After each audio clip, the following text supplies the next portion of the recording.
तीन आज अपने पास ये रहे, तो चलो शुरू करते हैं जल्दी से। थोड़े से ज़्यादा टाइम लग सकता है, शायद 4-5 क्वेश्चन है।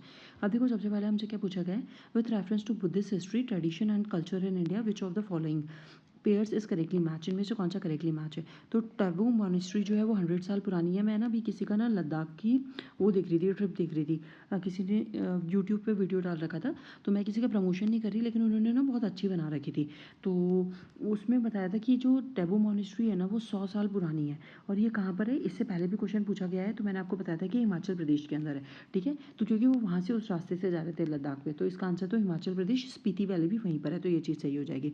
लोहत्सवा और एक एल्ची, ये दोनों कॉम्प्लेक्स कहाँ पे हैं, तो ये देखो मैंने पहले एक बार लिखवाया था, तब मैंने बताया था आपको कि हिमाचल प्रदेश में, और एल्ची कहाँ पर है, लद्दाख के अंदर है। तो इसके हिसाब से ये तो सही है। ये जांस्कर वैली यहाँ पे नहीं है, ये कहाँ पर है अपने पास, ये है अपने पास हिमाचल प्रदेश के अंदर। तो ये और ये लद्दाख के अंदर है। ये वाला सेकंड वाला सही नहीं है, तो सेकंड वाला कट कर देंगे। आंसर क्या हो जाएगा इसका, सी, ऑप्शन 1 एंड 3। ये 2010 में इन्होंने पूछ रखा है कि टैबू मॉनेस्ट्री कहाँ पर है। ये हिमाचल प्रदेश में है, हमें पता था।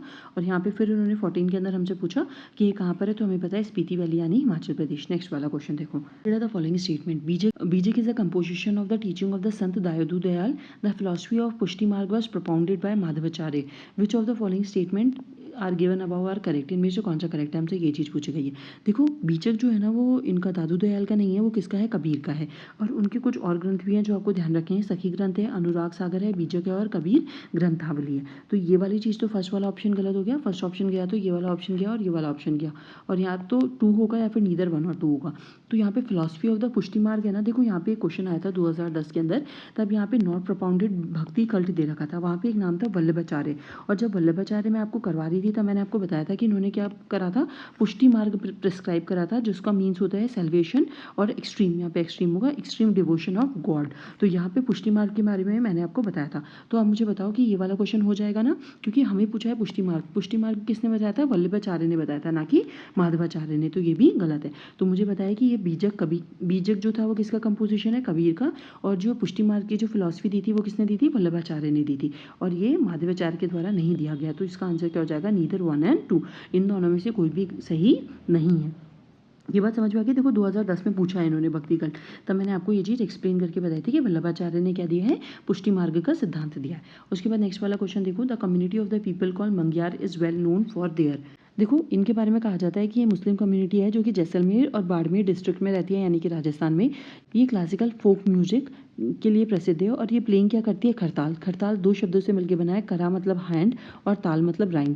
तो जो राइम ऑफ द हैंड होती है, एक इंस्ट्रूमेंट होता है जो हैंड के राइम से बजता है, उसको अपन खरताल बोलते हैं। तो बेसिकली ये कम्युनिटी है जो कि फोक सॉन्ग्स और म्यूजिक से रिलेटेड है। तो यहाँ पे देखो मार्शल आर्ट्स तो नहीं है, musical tradition in north west, musical tradition in north west India. तो ये चीज़ सही है, क्योंकि राजस्थान के पार्ट यहाँ पे जैसलमेर और बाड़मेर ये इधर आता है, तो ये नॉर्थ वेस्ट के अंदर सही हो जाएगी। तो इसका आंसर क्या हो जाएगा, बी। ऐसी कोई ट्राइब जो होगी वो करंट में रही होगी, इसलिए इन्होंने क्वेश्चन पूछा होगा। तो उसके बाद नेक्स्ट वाला क्वेश्चन देखो, with reference to the history of India the term Panchayatan refers to. अब ये देखो, ये बुक का पेज है, ठीक है, ये बुक का, the temple in the Panchayatan style of the architecture where the main shrine is built on the rectangular plinth with 4 smaller subsidiary shrine at the 4 corners. तो ये पंचायतन स्टाइल आपको कहाँ से मिल गया, बुक से मिल गया, 73 पेज नंबर पे। पंचायतन किससे रिलेटेड है, ये विलेज से रिलेटेड है क्या, नहीं।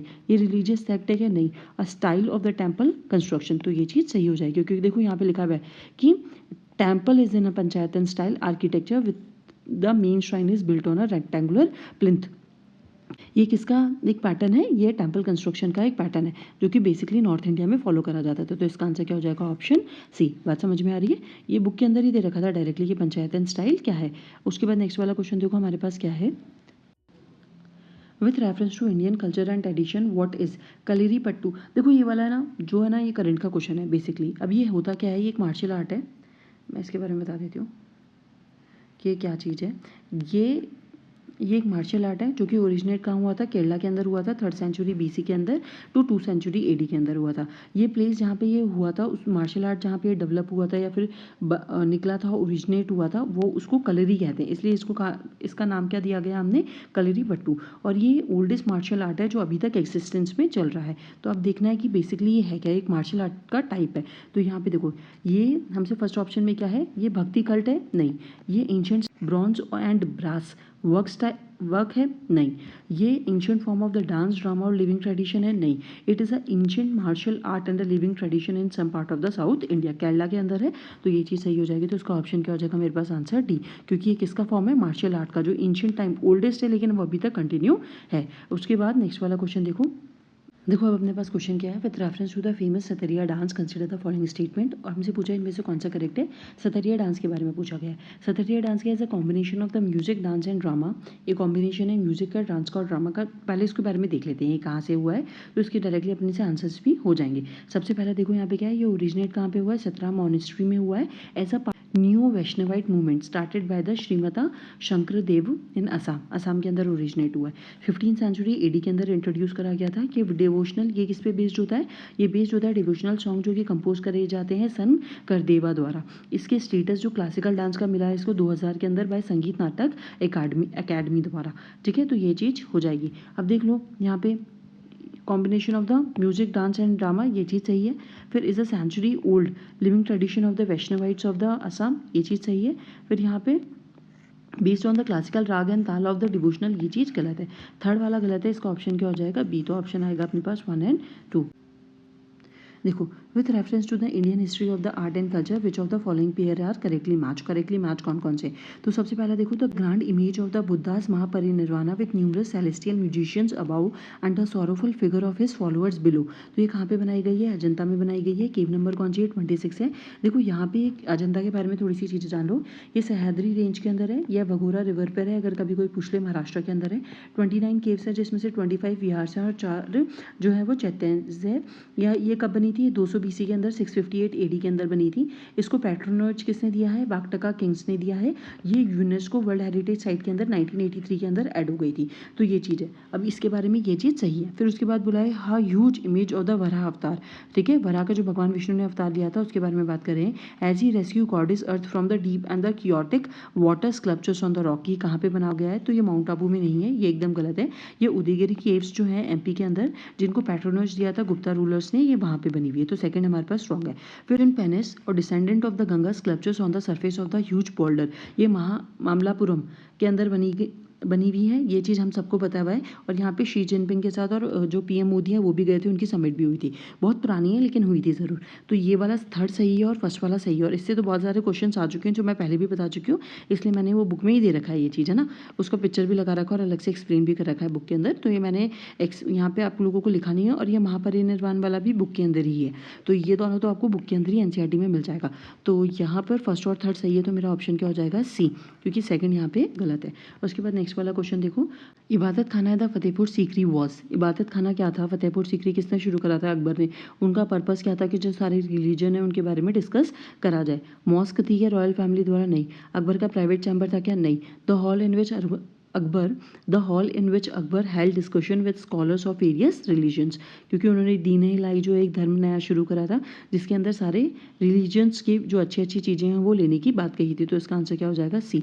तो C यहाँ पे करेक्ट है। और यहाँ पे क्या हो जाएगा? The room in which the noble belongs to different religion gather to discuss religious affair. In which the nobles belongs to the different religion gathers to discuss the religious affairs. Religious affairs को discuss करने के लिए वो यहाँ पे नहीं आते थे। अकबर भी नहीं है यहाँ पे। वो बेसिकली क्या करने आते थे कि जो डिफरेंट रिलीजन है उनके अंदर जो जो अच्छी बातें हैं, अकबर उनसे मिलके एक ऐसा धर्म बनाना चाहता था, बेसिकली ऐसा कहा जाता है। तो यहाँ पे एक एक्सपेरिमेंट करना चाहता था। तो यहाँ पे इसका आंसर क्या हो जाएगा? C हो जाएगा। दीन इलाही के बारे में जब मिडाइवल हिस्ट्री वगैरह अपन पढ़ते हैं तब ज़्यादा अच्छे से डीप में पढ़ते हैं। Consider the following languages, Gujarati, Kannada. तो यहाँ पे बोला गया which of the following have been declared as a classical language by the government of India. Government के द्वारा कौन सी क्लासिकल लैंग्वेज की डिक्लेरेशन करी गई है वो हमसे। तो देखो, सबसे पहले यहाँ पे करेंटली 6 लैंग्वेज है जिनको क्लासिकल का स्टेटस दिया गया है। तमिल को सबसे पहले कराया गया था 2004 में, संस्कृत को 5 के अंदर, कन्नड़ को 8 के अंदर, तेलुगु को 8 के अंदर, मलयालम को 13 के अंदर, उड़िया को 14 के अंदर। ये क्लासिकल लैंग्वेज होती है जो कि 8th शेड्यूल ऑफ इंडिया के अंदर है। इसको कौन गाइडलाइंस प्रोवाइड करता है? मिनिस्ट्री ऑफ कल्चर प्रोवाइड करता है। गाइडलाइन जो डिक्लेयर करी जाती है as a language as a classical, उसके लिए क्या चीज़ होती है? इसकी हाई एंटिक्विटी होनी चाहिए, मतलब बहुत पुरानी लैंग्वेज होनी चाहिए जिसके टेक्स्ट और जो रिकॉर्डेड हिस्ट्री होती है वो 1500 और 2000 साल पुरानी होनी चाहिए। ये एक बॉडी होनी चाहिए एंशिएंट लिटरेचर और टेक्स्ट की, जो कि आज valuable heritage by generation of the speakers, मतलब जो एंशियंट में उसके लिटरेचर और टेक्स्ट रखे गए थे उनको वैल्यूबल समझा जाए आज की जनरेशन द्वारा। लिटरेरी ट्रेडिशन भी ओरिजिनल होना चाहिए, वो किसी भी अदर स्पीच कम्युनिटी से बोरो नहीं होना चाहिए। यहाँ पे क्लासिकल लैंग्वेज और लिटरेचर जो होती है वो डिस्टिंक्ट होनी चाहिए मॉडर्न टाइम से, और ये ऑल्सो दे में ऑल्सो भी discontinuity between the classical language and its later form और इट्स ऑफशूट, मतलब जो लेटर फॉर्म जो पहले पुरानी लैंग्वेज थी और जो अभी एट अ प्रेजेंट चल रही है, जो पुरानी लैंग्वेज थी और अभी जो एट अ प्रेजेंट चल रही है उनमें एक डिसकंटिन्यूटी होनी चाहिए। तो ये सारे क्लासिकल लैंग्वेज बताने के हैं, तो ये पढ़ के जाना ये थोड़ा इंपॉर्टेंट है। फिर यहाँ पे बोला है कि अगर वो क्लासिकल लैंग्वेज नोटिफाइड हो जाती है ह्यूमन रिसोर्स एचआरडी मिनिस्ट्री द्वारा, तो उसको क्या क्या बेनिफिट होते हैं। तो बेनिफिट तो ये होते हैं, two major annual international award दिए जाते हैं स्कॉलर को उस लैंग्वेज के अंदर, इमिनेंस के अंदर। फिर सेंटर ऑफ एक्सीलेंस स्थापित करा जाता है स्टडीज़ के लिए उस लैंग्वेज के लिए। यूनिवर्सिटी ग्रांट कमीशन जो होता है वो रिक्वेस्ट करा जाता है कि आप क्रिएट करें, स्टार्ट करें एटलीस्ट सेंट्रल यूनिवर्सिटीज़ के अंदर certain numbers of the professional chairs for the classical language so declared, मतलब उनके लिए बेसिकली कोर्सेज स्टार्ट करने की बात करी जाती है। तो अब इसमें से कौन कौन सी है, तो हमें पता है गुजराती नहीं है, तेलुगु और कन्नड़ दोनों है। सबसे पहले किसको करा गया था, तमिल को करा गया था, लेकिन कन्नड़ को करा गया था 2008 में और तेलुगु को भी 2008 के अंदर। तो इसका आंसर क्या हो जाएगा, 1 तो नहीं है, 1 को हटा देते हैं और कौन सा ऑप्शन है अपने पास 2 और 3, तो ये अपने दोनों आंसर हो जाएंगे। तो यही क्वेश्चन आज के खत्म होते हैं, थोड़े ज़्यादा क्वेश्चन थे इसलिए टाइम लग गया। उसके बाद नेक्स्ट वीडियो में मिलूंगी कुछ नए क्वेश्चन के साथ, तब तक के लिए thank you and have a nice day.